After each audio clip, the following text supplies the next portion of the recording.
Penyanyi dangdut Zaskia Gotik membantah adanya gosip soal dirinya dan Reza Smash punya hubungan asmara di masa lalu.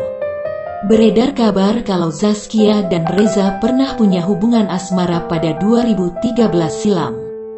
Bahkan Reza pun membenarkan hal ini saat menjadi bintang tamu di kanal YouTube Langit Entertainment. Dirinya menyebut pernah menjalin hubungan 3 bulan dengan Zaskia Gotik. Namun hal tersebut dibantah oleh Zaskia Gotik. Tapi ia membenarkan bahwa kala itu dirinya sangat dekat para personel Smash, apalagi saat itu Smash sedang booming sekaligus awal karir Zaskia Gotik di dunia entertainment. Kini Zaskia telah berumah tangga dengan Sirajuddin Mahmud dan menjadi seorang ibu dari putri cantik bernama Arsila. Sedangkan Reza bercerai dari istrinya yang bernama Fabiola pada 2020.